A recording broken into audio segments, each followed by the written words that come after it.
Okay, as I said last time, we're going to move from Samuel Taylor Coleridge's Rime of the Ancient Mariner in the Romantic period, which, as I said to you, is one of the more famous of the Romantic forays into the issue of horror and the supernatural, and the connection in the Romantic imagination between power and evil, and the great difficulty it has differentiating God from evil. So such that in our day, God is often presented by skeptics as a moral monster and so forth. There's all sorts of presentations about that from atheist vantage points. This novel that we're going to look at today is a novella rather than a novel, as I first said. And it is rooted in the same sort of treatment of evil. What I find interesting about it is that it is dealing with it more from a Christian vantage, I would say. So Robert Louis Stevenson is the son of a Presbyterian minister, and produced in 1886.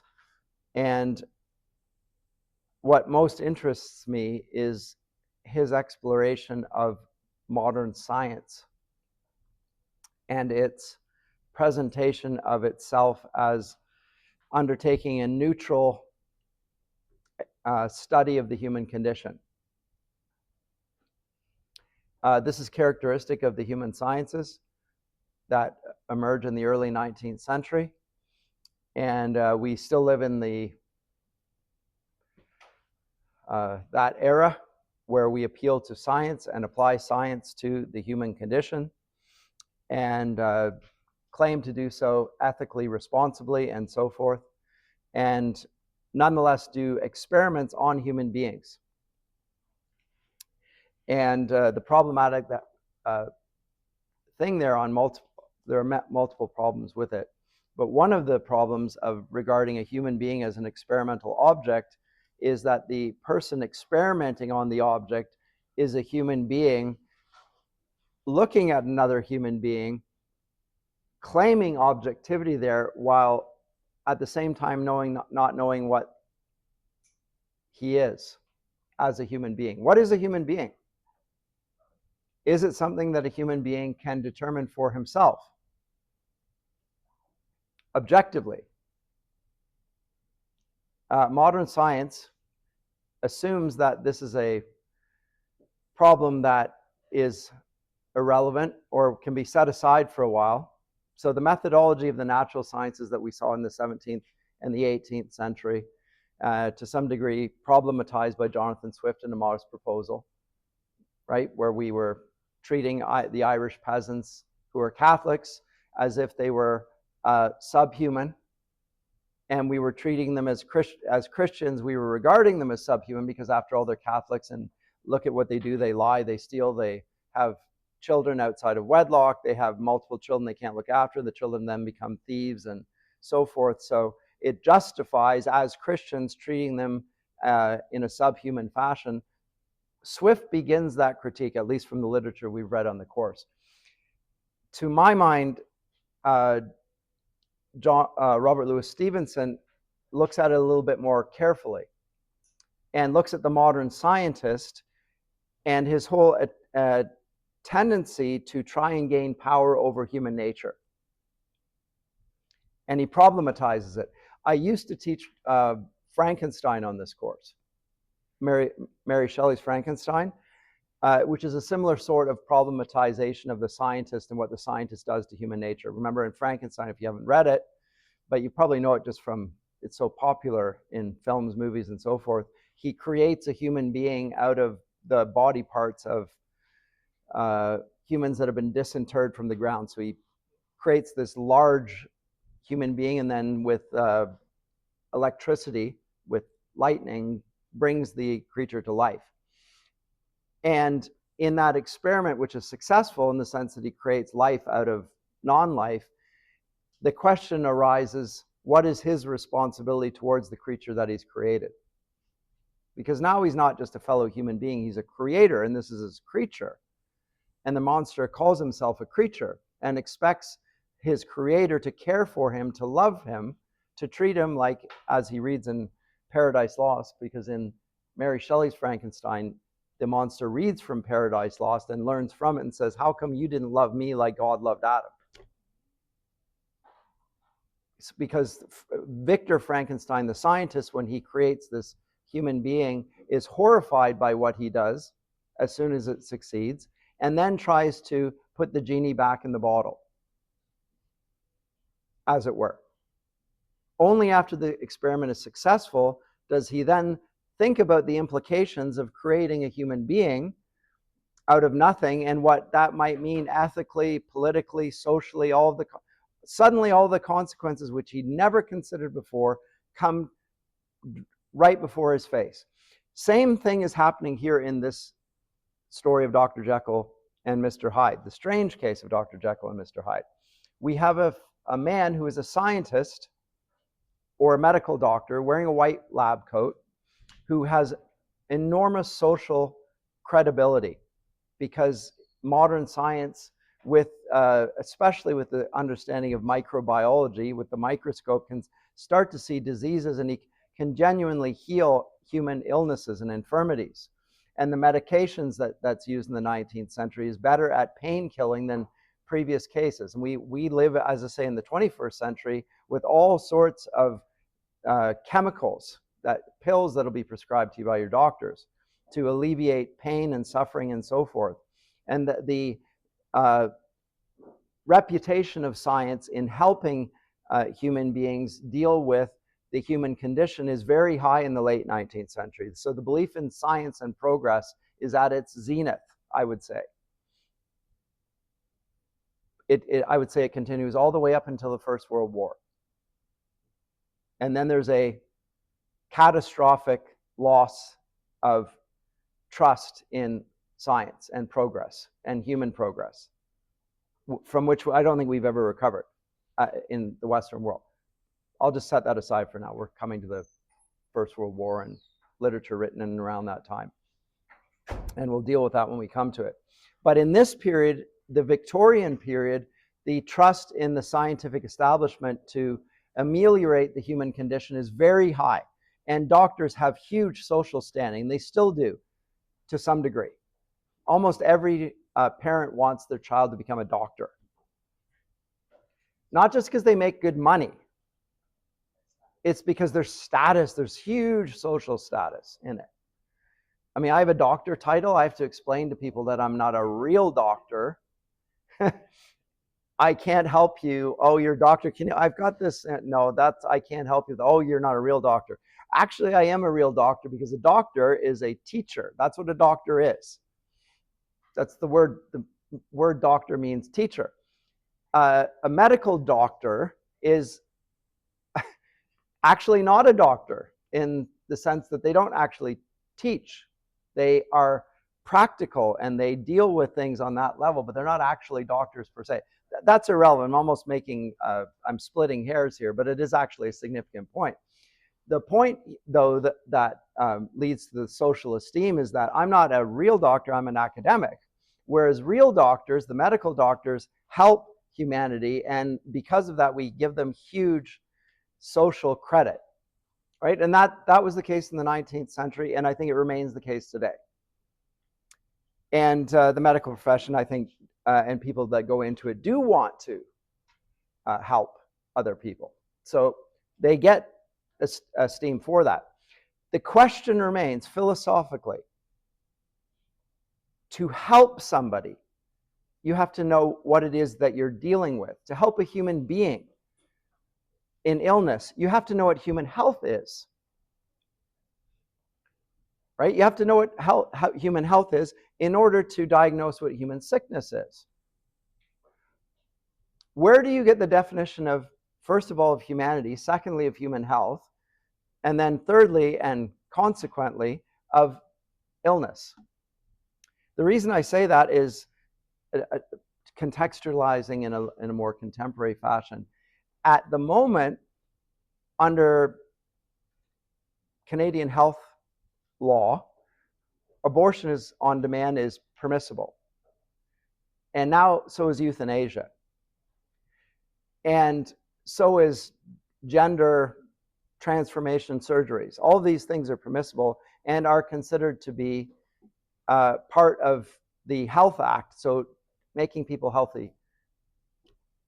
But in the case of abortion and euthanasia, you're killing a human being. Some people dispute that with in the case of abortion. I think it's absurd. It's what is it that you're doing there? But in the case of euthanasia, nobody's going to dispute that you're killing a human being, but they will say that it's compassion, and they will, again, fund it under healthcare. My question is, how can it be healthcare if you're killing? What's the definition, or where's the distinction between helping and hurting, or healing and destroying, if you can't understand that killing can't be permitted under the definition of healthcare? It's not possible. So what those things illustrate is the Jekyll and Hyde problem. Because Dr. Jekyll decides that he wants to have the prestige of being a medical doctor, and he wears the white lab coat and everyone respects him. He's a socially acceptable individual. But he wants to indulge in his sins on the side. And so he wants to do bad things. And he takes medication, injects himself in order to do those things. And then he displays the characteristics of an addict.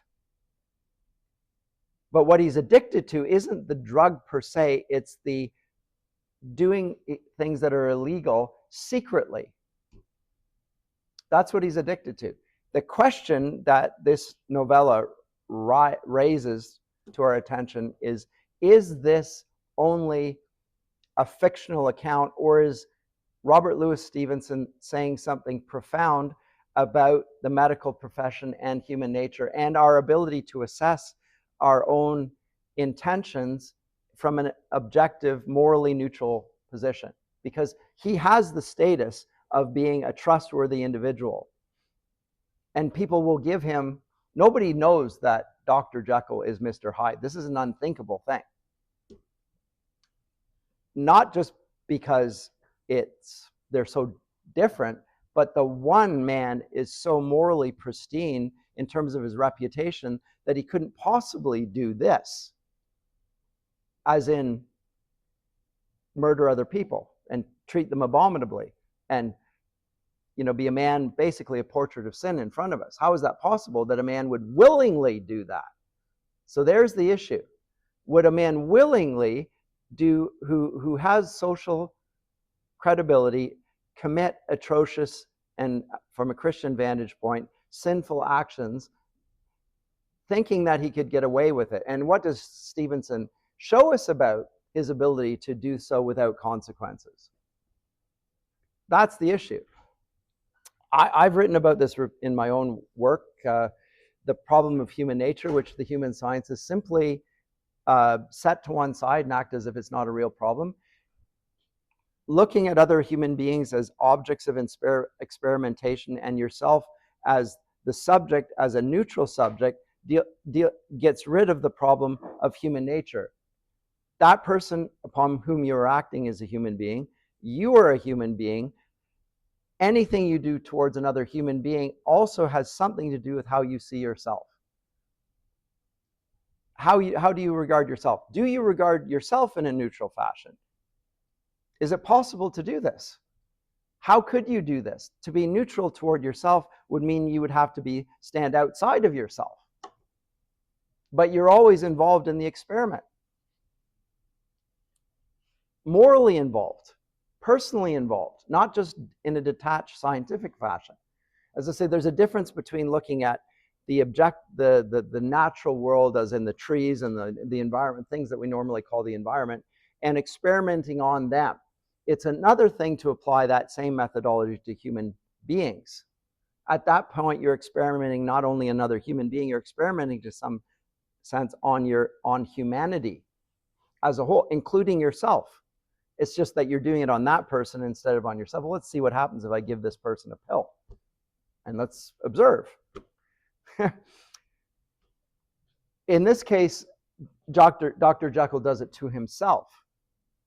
But that just illustrates the issue, to me, what is going on in the human sciences in general. He's actually saying, what is it to look at experiment on human nature? Let's show that in the person of Dr. Jekyll. A comment or question here? Doesn't our personal interest drive the actual interest of even though we may view each other as human, but my personal interest and my best interests are higher than your your identity as a human. The same thing with the Jekyll. In an instance, like he has the persona of being a good doctor, but because he has the drive of wanting to hurt his intrusive thoughts, he's seeking in a sense his own interest in enacting those intrusive thoughts, whether by disguising himself as a good person, and then in the broad of night, he's then going about enacting his intrusive thoughts. Under cover of darkness, Dr. Jekyll demonstrates that he's duplicitous. And he appears to be a man of integrity by day, and it's represented by the house in which he lives, right? On the one side, there's the doctor's practice, people go in there, and on the other side of the house represents Dr. Jekyll almost. On the other side of the house, lo and behold, Mr. Hyde comes out of that door. And it as we learn, at first it's not clear that these are one man, because we think these are two individuals, and the one is covering up for the other. It's worse than that. Dr. Jekyll is running interference for Mr. Hyde, and he is Mr. Hyde. So he's allowing the experiment to continue, and others are allowing him to do it because he is a hypocrite, and they're happy to allow it to continue as long as the hypocrisy continues. Dr. Jekyll's problem is that he can't keep up appearances. And eventually, and this is the really interesting thing about the story, is after a while of giving himself over to injecting himself and becoming Mr. Hyde on purpose, he finds that one day he wakes up as Mr. Hyde without taking anything. So he's become the man of sin that he thought he had control over. He finds that the addiction controls him. He doesn't control the addiction. He thinks at first, I can control the situation where I'm shooting myself up with drugs. And that man that I become, whom I like, because he allows me to do things that I'm not allowed to do as Dr. Jekyll, but I can as Mr. Hyde, and I can keep those two guys separate, and nobody will know. Suddenly he finds, by indulging the sinful side of himself, that the sinful side of himself controls him, and he can't act any longer. He's betrayed by his own sin. So what this shows me, it's almost a portrait of addiction. What happens when people are caught up in addictions? They start off with the first high. And addicts are always chasing that first high, the euphoria, the rush that comes from taking a drug, the narcotic. It gives you this, a high. You call it a high. And you want to get that high again. As in all addictions, in order to get that same high, you have to increase the dosage. You have to add more. And the problem is that by adding more, you actually still don't get the first high, but you think you can. So you just double down, you triple down, you keep on increasing. And what you get is you never get the same high, but you get a lower low. And the low from it is very low. It's so low that you'll take it and for the high, but the high eventually doesn't even get you back to the position that you were at in the beginning before you took the drug. So if you will, I can't write on the board here, but here's the high. So here's the base state here. The high goes up, and then you come down, and then you're sort of dealing with withdrawal symptoms. So you take it again, it goes up, and then it comes down and up and down and up and down and up. And eventually the up is basically the base where you began with, or even lower. And then you want out of it, but you can't get out. You can't, it controls you. So the question is, does the drug control you, or is something darker, more sinister involved in it? Is it the drug that makes you an addict, or is it something deeper in human nature, which we're going to call sin? And the answer is, it's a bit of both. There's something in the drug, like nicotine will leave your body in about 48 hours. But people have a huge problem kicking the smoking habit, in part because cigarette companies add things to it and make it even more addictive and so forth. But biochemically speaking, most narcotics are leaving your body within a matter of days, and then it's done. But you still crave it. In fact, you can't stop thinking about it. The addiction remains there because of something else. Well, what is that something else? And how is it related to you? What's the word we're going to use to describe it? You can say, well, it's a psychological state. And think, is it as straightforward as psychological state? When you say psychological, what do you mean by the word psyche? Because in this era, the science of psychology has not yet begun, by the way. In the late Victorian era, it's a 20th century sort of invention. But what is the psyche? Is it the mind? Is it the spirit? Is it the brain? So in the modern discipline of psychology, some of you are studying psychology, it's the standard in universities, particularly Christian universities. Everyone wants to go into counseling.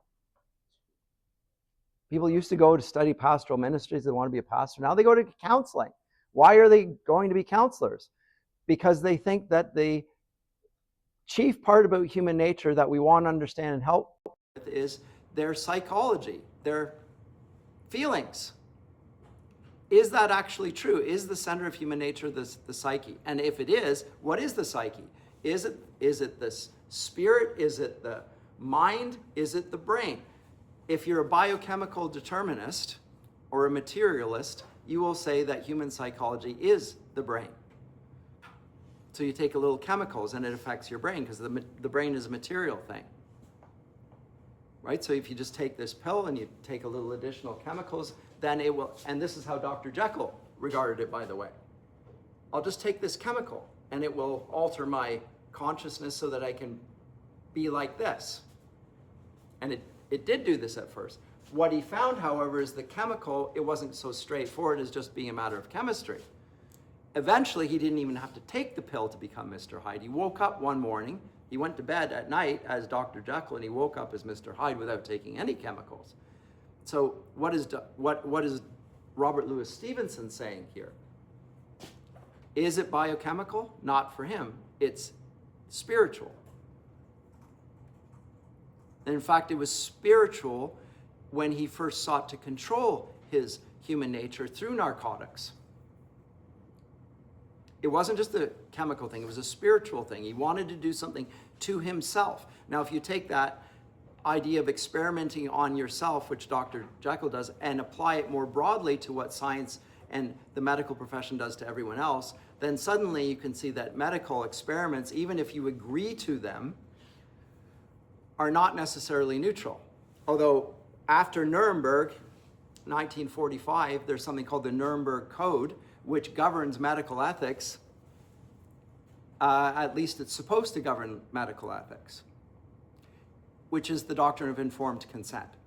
So if you study psychology here, and you're going to do a social experiment of some sort, they will say that everyone who you're observing has to sign a consent form and they know that you're doing an experiment on them.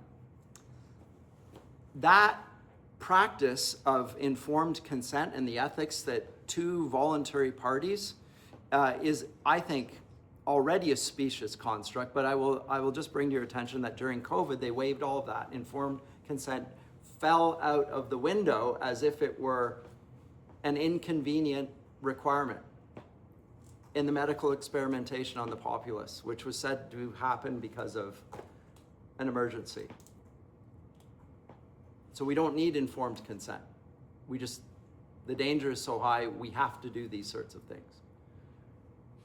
Anyway, that's the larger application. The actual novel deals with the experiment of a man upon himself and whether he does so and what motivates him to do that. So let me back it up a little bit. I think I really like this portrait, although it must be a modern portrait. It's like Harvey Two-Face here, right?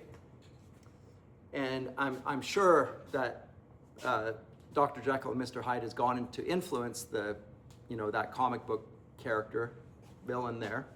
But two sides of human nature, as if you're flipping a coin and so forth. This is the one that is originally presented here. So here we have the Victorian gentleman, looking sophisticated and so forth, and then creeping down beside him is this fellow who looks detached from him, but is actually clearly a version of the same person. The transformation, great God, can it be that Dr. Jekyll is in fact Mr. Hyde? Well, the story begins with a man by the name of Mr. Utterson, Gabriel John Utterson, who is a very reserved and upright lawyer. This is him here. And his lighthearted cousin, Richard Enfield. These two men are out on a weekly walk. They gather together and do a little stroll around the city. And they come upon a door. And the door is of a house that's really looks like it hasn't been kept up at all. It's like a slum.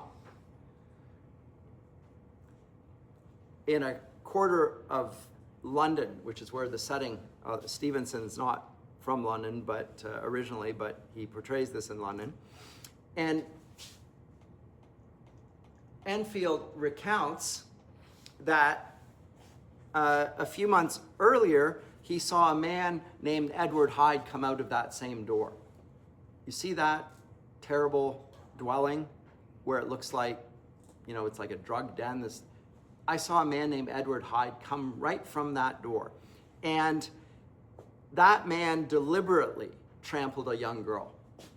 He didn't just accidentally step on her, he put the boots to her. He deliberately trampled on that girl. After just a little collision, he decided he was going to take vengeance on her. Kicked her while she was down. And Enfield forced Mr. Hyde to pay her family a lot of money because there was going to be a scandal otherwise.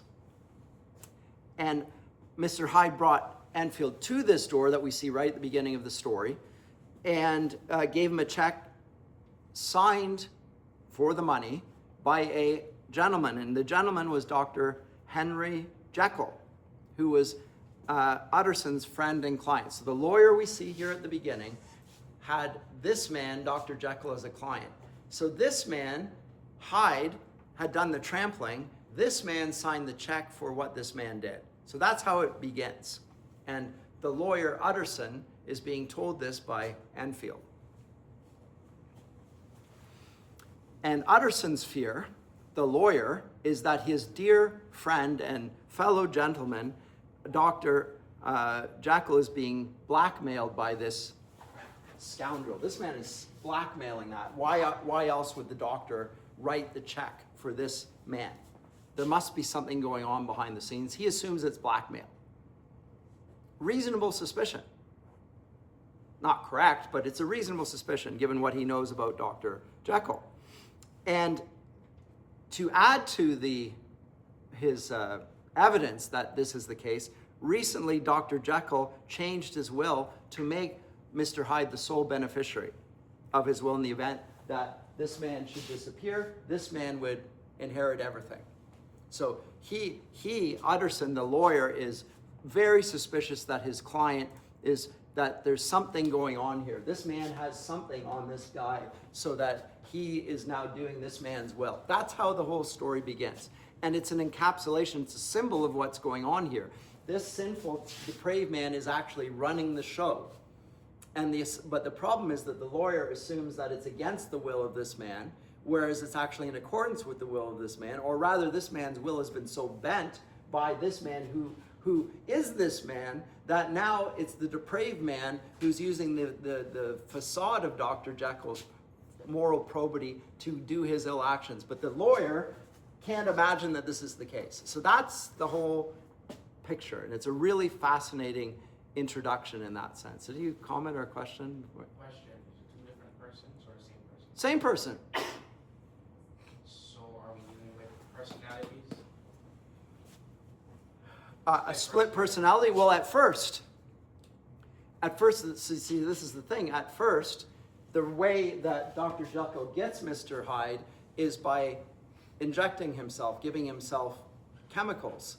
And then he changes who he is. Just like you go out and have a few drinks and you become the life of the party, and you do all sorts of things you wouldn't do normally, but everyone will say, well, he's drunk. He's had a few drinks, or you smoke something or take something and say, well, that wasn't the way, that's not me. I'm not usually like that. It was because of the chemicals. And that's what Dr. Jekyll can say. Well, yes, when I take that, I'm like this.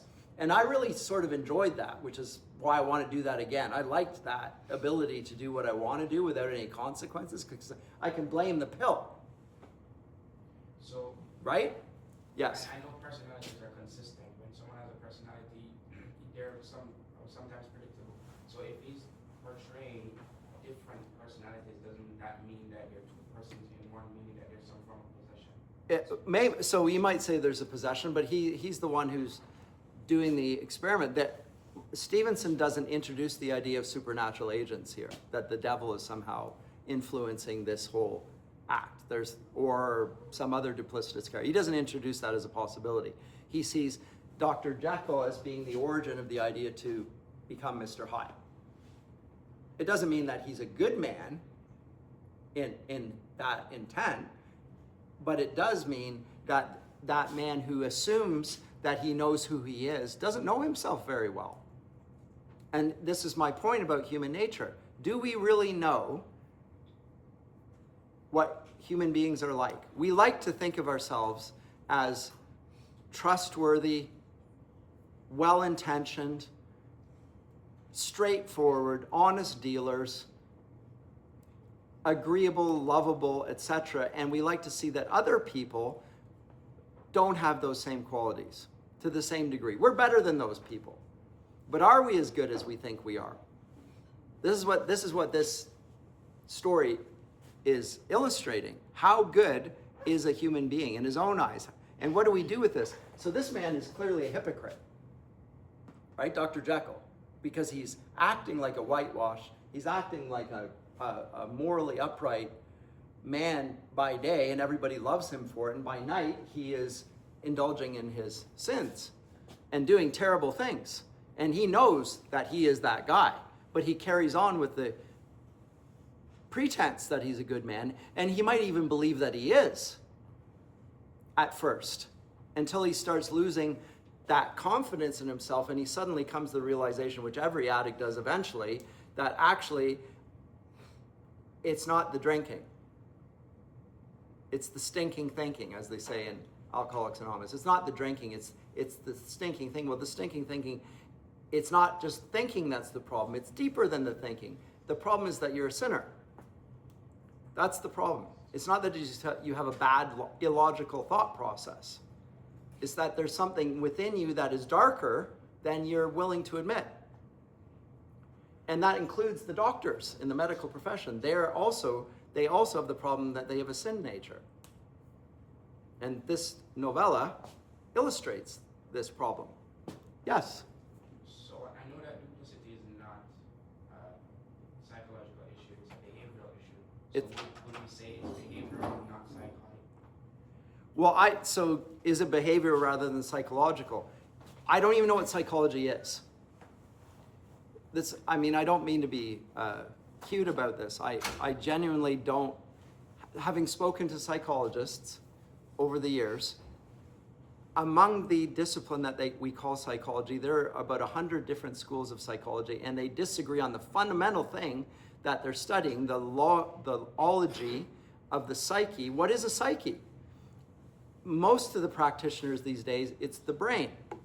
And that's why they, along with the pharmaceutical industry, they work on producing new drugs which affect the brain. And the brain will deal with the psychological things, which we will say are often social and often, in terms of moods and all that sort of stuff. So that's the brain people. how about the other people that say, well, it's not really just a physical thing, it's a mental thing. Like they look at the world, they see this, and other people around them say, no, you're schizophrenic. You're seeing a reality, everyone's not out to get you. It's not quite the way you're seeing it. You're seeing it differently, so it's something in your head. How is that side taken into account? The different schools of psychology disagree with one another on the fundamental thing of what the psyche is. They just disagree. So I, as an outsider who's not a psychologist, say, I don't even know what we mean by psychology. And you haven't explained it to me. And I don't think you're going to resolve the problem. I just don't see how you can. Because because it's the basic problem I said at the beginning.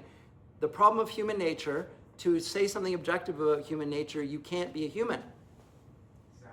You can't be a human and determine what human nature is objectively, because you're always involved in the outcome. You're prejudiced right from the get-go. You want to say something good about human psychology when you have a sinful nature. How is it possible? And not only that you have a sinful nature, you have a finite nature. You don't know everything about human beings as a human.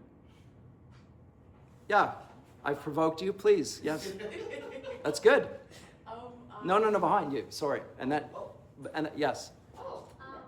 Hi. I think psychology is a combination of both. I think it's how the brain works, which is how our mental processes move out. Right. So they push back on my claim that there's a spiritual component and there's a physical component, is that some schools of psychology combine the two and say, no, it's this and that. And I will grant that there is something of that. But in the discipline of and so you can, in better schools of psychology, try and deal with both aspects. And you can even add to it, Christians try to do this to fit theology into that. You still have the problem that I raised at the outset. Whether you call it a mind or a brain, you still have the problem of objectivity, which you can't be as a human being. You can't look at yourself objectively. It's not possible. Somebody else the person who's the creator has to tell the creature who the creature is. You can't do it on your own. But modern psychology begins from the vantage point of the human. It doesn't begin with theology, it begins with anthropology. That's how it starts. And I will add to that something that I haven't said thus far.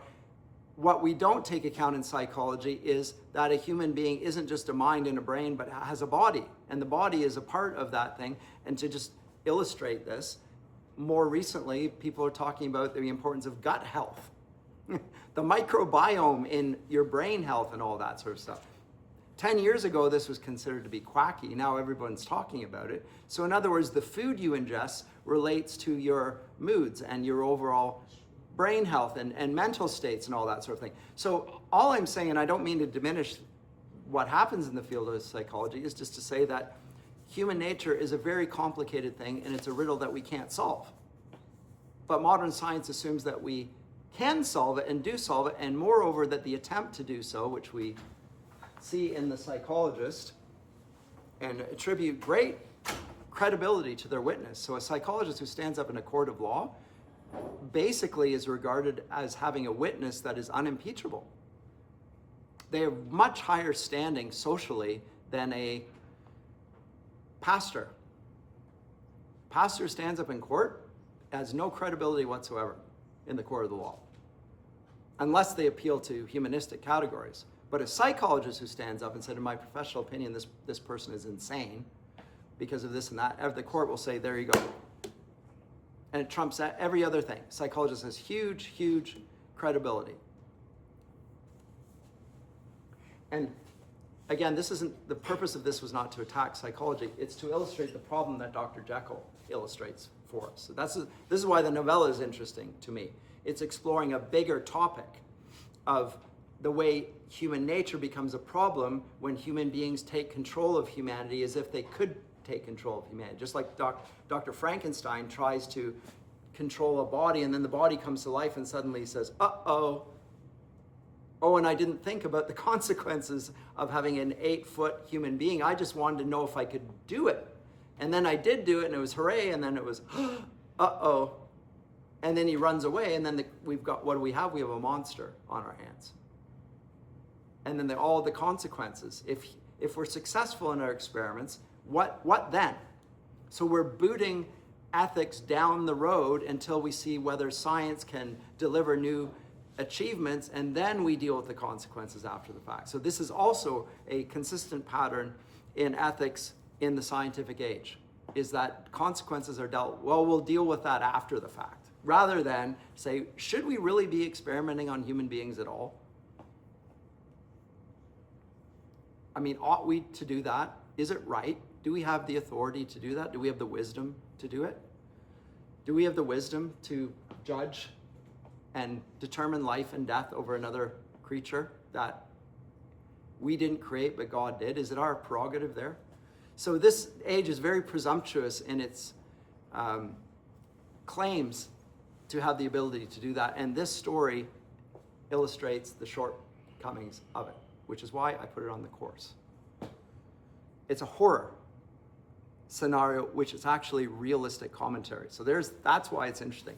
This is not Stranger Things, right? It's not some weird horror. This is it's not just like you're watching something, you're terrified, and every episode is some monster that's gonna, eat your face and eat your cat and eat it, and it's awful. And this is a commentary on the establishment and on modern science itself.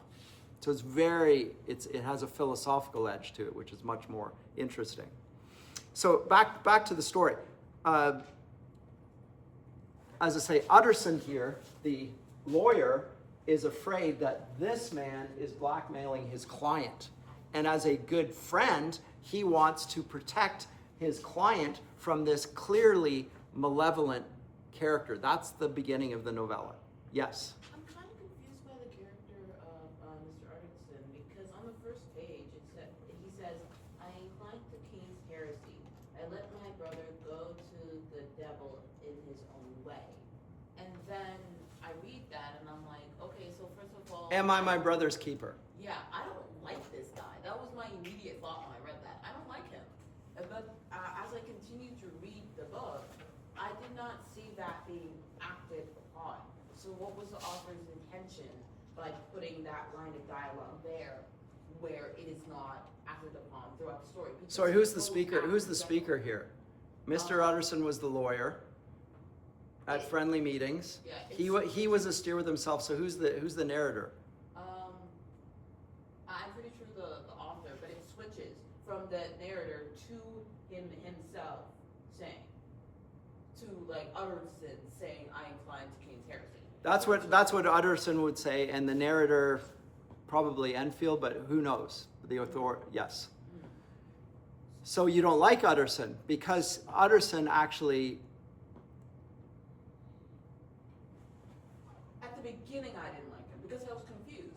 When I was like, okay, so you're gonna just let someone who know they're doing the wrong thing, but you're gonna let them just go their own way. He's not going to meddle in it. He sees himself professionally as a lawyer, and he tries to detach himself from the situation. That's the positive way of spinning it. Okay. But that's not how you saw it. But I didn't see that, but it's also confusing because he just doesn't hear the story from his cousin. He's like, oh, that's a crazy story, bro. Let's just continue on. Right. No, he goes after it continuously, even when his cousin is like, yo, stop asking questions. So what you're observing is, though, he says he inclines to Cain's heresy, which is, am I my brother's keeper? Yeah. He then illustrates that he wants to be his brother's keeper. So he contradicts the very same, right. To the literal end of the book, he is like Yes. kind of breaking a door down to see if his friend is like, okay. Yes. So we have a study in two men who are of moral, upright, and socially advantageous positions. We have the doctor and we have the lawyer. And who does it like? Everyone wants their children to be either a doctor or a lawyer, right? Yeah. So we have, and both of them are problematized in this story. Mm-hmm. And that's also interesting. Like, this is just a little story. It was released in what were called penny dreadfuls. So you buy them for a penny, and they're full of dreadful things. There's a cheap little novella. But it was wildly popular. And the reason it was wildly popular is because it wasn't just a well-told story. It said something profound about human nature. And it said it not just in Dr. Jekyll, but even Utterson. we see there's a complexity to his characters. These are rich character and complex characters, because you assume right away, here's a man who doesn't give a rip about anyone else. And that, except then we find that no, he's intensely invested in his client, and it goes beyond client-lawyer relations. There's more to it than that. And why is that, though? Why would Mr. Utterson be more interested in Dr. Jekyll's case than normally you would expect of somebody with a client and lawyer privilege, for instance? You could say that it's his friend, or you could say that at risk here is the integrity of integrity itself. He sees something, he wants to believe that Dr. Jekyll is good. And he wants to believe that he is good. And he's going to desperately make sure that the goodness of the man is publicly defended. And by that, he's defending himself and his profession. That's what I'm reading into it then. But well, what's so confusing to me about that line is it said, and when I heard that, I was like, oh, I expect him to act upon that line of dialogue. yeah, but he doesn't. He does the exact opposite. Yeah. So that's really interesting, and it's a great observation. Like, why is it there? Because in the beginning, once again, when I heard that, I was like, I really don't like this guy. Yes. And by the end of the book, I kind of saw him as somewhat of a hero trying. Yes, he's a very to complex save this character. Yes. Very, very kind of a confusing man. So if you see the investigator of the problem, so the problem is everybody's exploring the strange, what is it? What is the title again? The Strange Case of Dr. Jekyll and Mr. Hyde. It's like a detective novel. And we're on the side of the detective. We want to get to the bottom of it. And what we want to hear is that the person, Dr. Jekyll, is good, and there are evil guys, and the good wins over the evil. That's what we want. We want the moral victory in the story. And we want the doctor to come out looking good, and the bad guy, the clearly bad guy, Mr. Hyde, to be punished. That's what we want. We want this guy to get kicked while he's down for what he deserved, what he did. He get his just desserts. And we want this guy to be absolved of all evil, and we want the lawyer to help him with it, because that's what they're there for. And the reason we want to do that, in part, is because we want to trust that the lawyers and the doctors are good at heart and good in nature and have all good intentions, and they're not. That's what we want. We want a moral story of the knight defeating the dragon. But we find that the knight is a dark knight, if you will. So again, the Batman, the Dark Knight, that we find that even the exemplars of virtue are problematized. And I think it's because Stevenson is aware of the problem of human sin and wants to illustrate it in even virtuous characters. So it's a much more sophisticated and, I think, powerful presentation than the story we just looked at, The Rime of the Ancient Mariner, from a Unitarian who didn't really believe that there was good and there was evil, nature is good, the supernatural is evil. And think, no, even nature is evil here. There's a mixing here. It's far more complicated than that.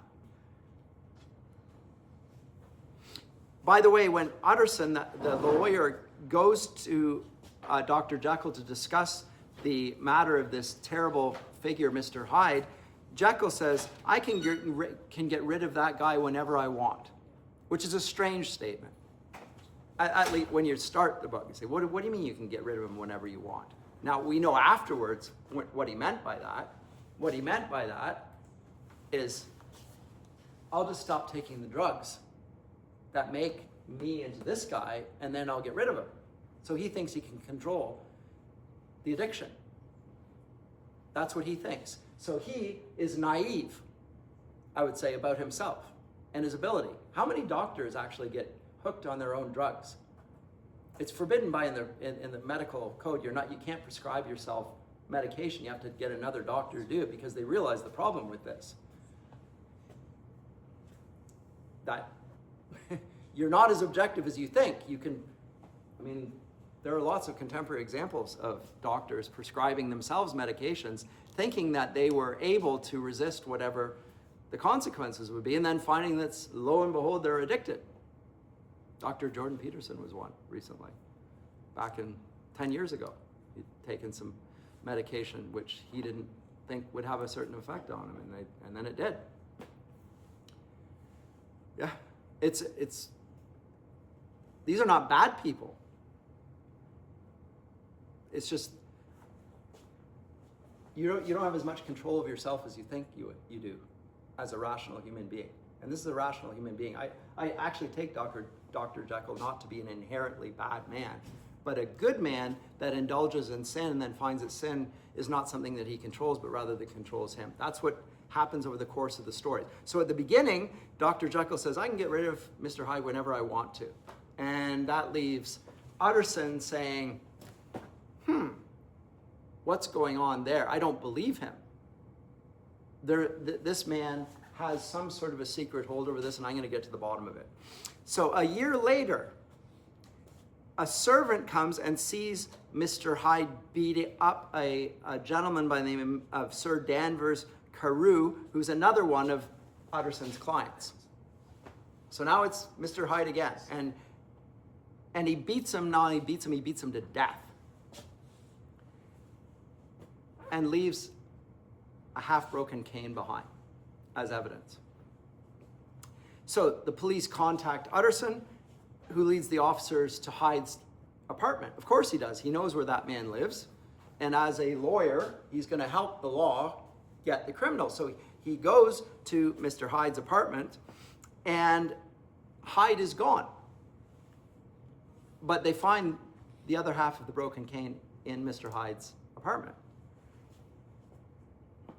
Right? And even worse than that, when he sees the cane, Utterson realizes that that was a cane that he had given to Dr. Jekyll.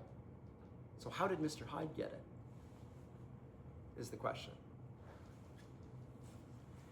So Utterson visits Dr. Jekyll, who produces a note that had allegedly been written to Jekyll by Mr. Hyde, apologizing for the trouble he's caused. And the problem that we know, or Utterson notes, is that Mr. Hyde's handwriting looks a lot like Dr. Jekyll's. And what does Utterson conclude from this? Does he conclude that this guy is this guy? No, he thinks that this guy has written the note to protect Mr. Hyde.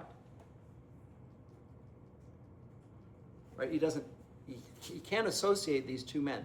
This is the good guy, this is the bad guy. They are not the same man. This man who's good is protecting this man. We assume that. It must be the case. And for the 2 months that follow, I'm summarizing here because we don't have time in the class to do anything other than that, but Dr. Jekyll reverts back to this guy, and we see that Mr. Hyde's gone. He's made him go away, effectively. And he appears in his best light, as he had been before. But suddenly he starts refusing all visitors. And others are alarmed by this sudden retreat. Sociologically, I can see this as a university professor. Sometimes you see people withdraw, and as a former pastor, you see people start to isolate themselves from the group. They used to sit in the front, and now they sit further and further back, and they don't hang around with the other. They isolate themselves, and the irony is they feel isolated. Although it's something that they're doing to themselves, they feel the consequences of it, and they don't like the consequences of it, even though it's something they're doing themselves. And so Dr. Hasty Lanyon, who's a friend of Jekyll and Utterson, dies of shock after receiving information relating to Dr. Jekyll. Dies of shock. Well, this is a strange thing. And before he dies, he gives Utterson a letter to be opened after Jekyll's death or disappearance. So if Dr. Jekyll dies or disappears, I want you to open this letter at that point. And while walking again, Utterson starts a conversation with Jekyll at his lab window, and Jekyll slams the window shut and disappears, which is utterly contrary to his normal behavior. Just say the lab door is open, and he's speaking with his friend, and he just slams the door in his face, that's it. A month later, Jekyll's butler, whose name is Mr. Poole, visits Utterson and says that Jekyll has cut himself off in his lab for weeks. And so he's concerned. This is the same thing that Dr. Frankenstein did, by the way, in the Frankenstein novel. He cuts him off from his fiancée and goes into seclusion for months. He does his experiments in secret, but he isolates himself.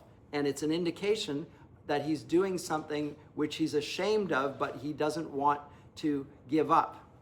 In other words, his sin has overtaken him, and he realizes that he can't let that be seen in public, so he does it in private. That's what's going on. So we see a degeneration of a character here in Dr. Jekyll. And eventually they break into the lab and they find this body draped in this man's clothes. And the scene suggests a suicide. And then they find a letter from Jekyll to Utterson, and he reads then the letter of Lanyon, which he said, open when you find this man disappearing or dead.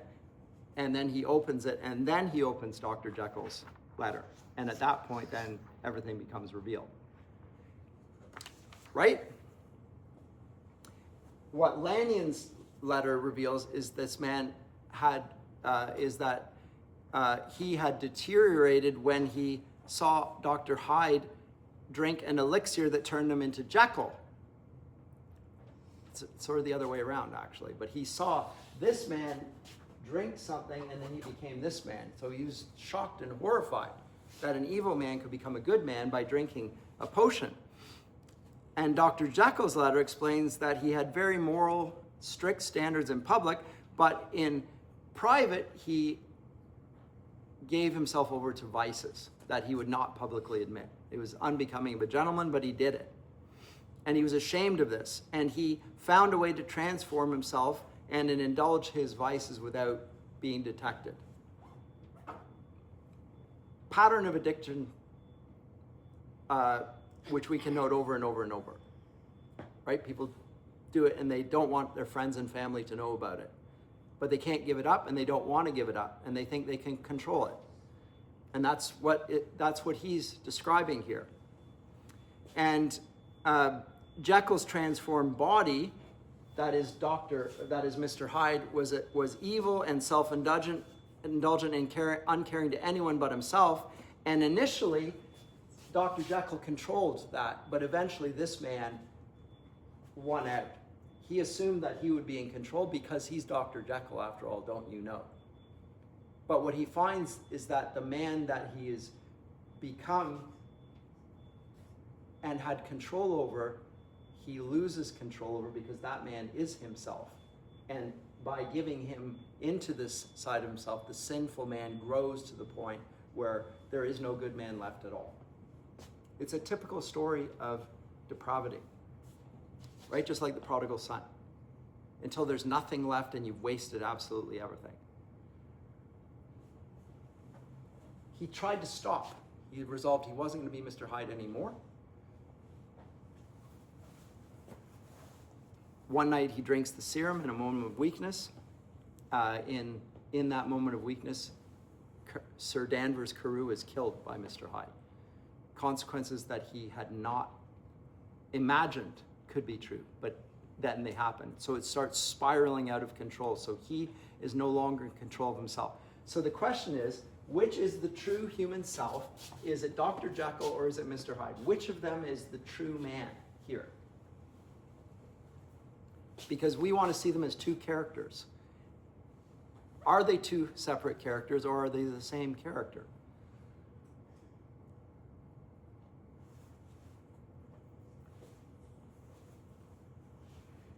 Because what we see is that Jekyll's involuntary transformations keep on increasing in frequency. He has less and less control over Mr. Hyde because Mr. Hyde is growing stronger. And it takes ever larger doses of serum to undo that process. Because now this guy takes a serum to go back to this, and he keeps on having to increase the amount of serum to become that. So at first, he takes a potion to become this man. Eventually, he takes another potion to go back to being this man. And he has to keep increasing the dosage because he can't even hold on to the original at that point. And so we see a man under, I would say, increasing thrall to his depravity and sin. And in the end, he has no control over it, and eventually he becomes that man even without taking anything. So you can take a pill to make you feel happy, and it gets you G'd up, and then if you get too high, well, then you take another pill to push you down. Eventually, you have to keep on increasing the dosages, and the question is the pill doing it, or is it something that is uncontrollable in yourself in the situation? And again, Christian theology is going to speak to this situation in a different way than psychology, because it will say that the person that is being treated is a creature of God, not his own. He's not his own. He doesn't belong to himself. He is a image bearer of God, worthy of dignity and respect because of that fact, but nonetheless is also a sinner who can only be saved by the grace of God. He has to give up the idea that he's in control of his own life. He has to follow the master, and the master is not him. If you read 19th century, 20th century poetry, everyone assumes that they're their own master. And the slave, the sinful side of themselves, they have control over that slave. Right? Or that criminal, that wicked character that I like to become on occasion, I let him out of the bag and then I put him back into the bag. That we like to control ourselves and think that we are in control until we find that we're out of control. And the people that get out of control are the people we call addicts. Those are people not like us. They're not like us. Because if they were, they would act like we are. They would act like Dr. Jekyll or Mr. Utterson. They wouldn't act like Mr. Hyde. But they do act like Mr. Hyde. So those people are the bad people. Dr. Jekyll and Mr. Hyde, the story asks us to question whether that bad character is so different than us or is in fact a part of us. That's why I find it a profound story. And at the same time, it does question the scientific and legal establishment in its claim to bring about good things, because the people that are the lawyers and the doctors have the same problem of human nature as everyone else does. Like, you don't become a better person by getting a PhD. You don't lose your immoral, sinful character by doing a doctorate, whether you are a medical doctor or an academic like me. You don't lose that. It remains a part of you that is a puzzle. It's there in Romans, by the way, as well. Paul talks about this in Romans 6. He said, the sin that I don't want to do, I do. And the things that I don't want to do, I keep on doing. So who can save me from this dilemma? Thanks be to God. I'm saved from myself because I am not the master of my soul. You know that there's another, I don't do this poem on the course, but Invictus. It's really brief, but it's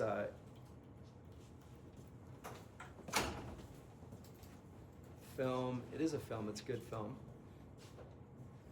Out of the night that covers me, black as the pit from pole to pole, I thank whatever gods may be for my unconquerable soul. In the fell clutch of circumstance, I have not winced nor cried aloud. Under the bludgeonings of chance, my head is bloody but unbowed.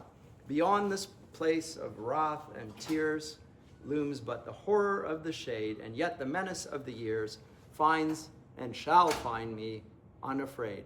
It matters not now how straight the gate, how charged with punishments the scroll. I am the master of my fate. I am the captain of my soul. This is the progressive atheistic establishments, it's one of their favorite poems. Note that it has the wonderful word, the I ams here. I am the I am in my life. I am the God of I am the master of my fate. I am the captain of my soul. Are you? Are you really? The strange case of Dr. Jekyll and Mr. Hyde suggests that you're not. Not only are you not the master of your fate, you're not the captain of your soul. Because you didn't create your soul.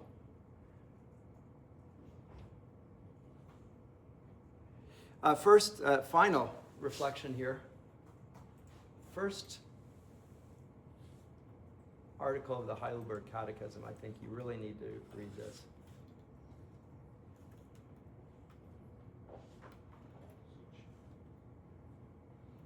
Oops. Oh, so you can spell. Oh, there you go. Question 1. Perfect. There we go. This is one of the historic catechisms of the Christian faith from the Reformation. Lord's Day 1. What is your only comfort in life and death? That I am not my own, but belong body and soul in life and in death to my faithful Savior, Jesus Christ. There is, are you the master of your fate? Are you the captain of your soul? No, I am not my own. He has fully paid for all my sins with his precious blood and has set me free from the tyranny of the devil. He also watches over me in such a way that not a hair can fall from my head without the will of my Father in heaven. In fact, all things must work together for my salvation. Because I belong to him, Christ, by his Holy Spirit, assures me of eternal life and makes me wholeheartedly willing and ready from now on to live for him. So what's your comfort in life? Your only comfort in life and death, not that you're the captain of your soul, but rather that you are not your own. You belong to him. We're douloi Christou. It's Tyndale's motto. Slaves of Christ. He owns us. I don't want to water it down and say servants. We belong to him. We're not the master. He's the master. This is a great comfort, because otherwise I'm in charge of myself, and my problem is that I'm like Dr. Jekyll here. That's the issue. So I think it's a profound novella. Do you have any other comments or questions about it? It's a provocative story. I realize it's not one that everyone wanted to read, but when you read it, you just think, you know what? There's a lot to this, more to it than I thought. It's also, the telling is more complicated than I thought it would be. Because even Utterson is a complex character, his motivations and so forth. As you rightly said, he begins by saying, I'm not my brother's keeper, I have the sin of Cain. But then he spends the whole of the story trying to be his brother's keeper. And what we find is that he wasn't only interested in his brother, he was also interested, I think, in the integrity of a man who appears to be socially incorruptible. And he will assume that he's also one such man. So it's a story that concerns everyone. Comments or questions? It's fascinating, yes. I just, when I read what finally happened, like when the section of Dr. Jekyll's letter, when it finishes, I was just like, okay, that's how the book... It's a shocker. You don't expect the ending either. Yeah. Yeah. I have to take a Well, break. because the ending reveals something that you didn't know until the very end. It was literally the unexpected outcome that almost never is the case in a story. You didn't expect the outcome. It wasn't, I guessed that before that. He managed to conceal it even from the reader, that the two men were in fact one. There was nothing in the story, although once you know the ending, then you can go back and say, oh, well, that is consistent with what Dr. Jekyll said at the beginning. When he said, oh, I can make that guy go away anytime. It's sad. It's definitely a sad. It's a downer. It's definitely a downer. Yes, in one sense. Yeah. But it's also an important lesson. So I did see the lesson of it. Good. I think great literature, this is why I think this is a great book. It reveals something profound about us that makes us think about the issues more and more. And there's a reason why people talk about a Jekyll and Hyde experience, because it passes, just like Dr. Frankenstein, it passes into the language as a sort of a moral tale that applies to us now, even though it's just a story written in the late 19th century. Comment or question at the back? I didn't, yes? Yeah, I'm not gonna lie, when you first said we are slaves of Christ, like my first instinct is like, whoa, you know, and I think that's because the word slave, Oh, slaves of Christ. yeah. Yes. Negative connotation. Yeah, Yeah. in a worldly context, right? Mm-hmm. But I was watching this, I forgot who it was, but this pastor said that we become like what we worship. Yes. So, G.K. Beale. so I would argue that we are actually No. more free as slaves of Christ. We Because become what we worship. I'm slaves of Christ, then we are slaves to our flesh. And then in a way, we are held captive. Yes, so this is a great, so the pastor concerned is citing, I believe, the Psalm, where he says we become what we worship. And what we worship becomes, and we either worship God, and if we worship God, we become like God, we're freed from sin. Or we worship an idol, in which case we become like an idol. And if you want to know how sin is portrayed in the New Testament, you can see it walking around. There are people that are either deaf or dumb or blind. They can't speak, they can't see, they can't hear. Those are that's an Old Testament way of saying this is the consequence of sin. You can't see, you can't hear, you can't speak. Those people which are seen as exceptions to the rule are actually illustrations of humanity in general. God has to give you eyes to see. He has to give you ears to hear. He has to give you a mouth to speak. And you can't do that without God's intervention. So yes, everything that you said there, but that's how bad sin is. We again, socially speaking, most people think that when we say sin, what we mean is immoral conduct, but not a deeply rooted problem rooted in human nature. And sin is worse than that. It goes right to the heart of a human being. Because we don't have a problem, because Jesus says that you can wash the outside, but the problem is on the inside. The inside of the vessel, you can wash everything clean, you can observe rules, but the problem is that the vessel itself is corrupt from the inside. You have a heart problem. You need a heart replacement. You don't need a pacemaker. You need a new heart. You can't fix your own heart.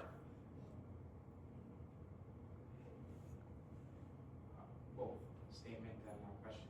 Yes? Earlier, was it the word you used, anthropology? Anthropology. Study of humanity outside of humanity? Yes? Okay, so earlier you mentioned the word psych. So psych actually means... Psyche. Psyche. Okay. Psyche actually means related to the mind and soul, also explaining phenomena that is unexplainable by natural laws. Right? So what I wanted to say is that I agree with your statement earlier, because I'm a psychology student, but I believe that psychology is actually an incomplete discipline if you're a non-believer in Jesus Christ. It has to have that introduction of the spiritual aspect, right? So I personally believe that. Mm-hmm. That is incomplete because you can't study intangible elements such as mind and soul. You can't see what you can't see. Exactly. So I do believe that it's incomplete if you're not going to touch that aspect. But can you see thinking? Like you're thinking and you're making arguments. Can you see those things that you're doing right now? Of course. But everybody here can hear your thoughts because you're articulating them in words, and the words have a logic to them and a reason. And we're capable of thinking that way. So what part of that embodied thing, the brain, is doing that thinking? Because it seems to me to be a disembodied thing, right? I wanted to ask you secondly for class. Please. Do you believe that AI does a better job at telling us who humans are better than us? Does AI do a better job at what?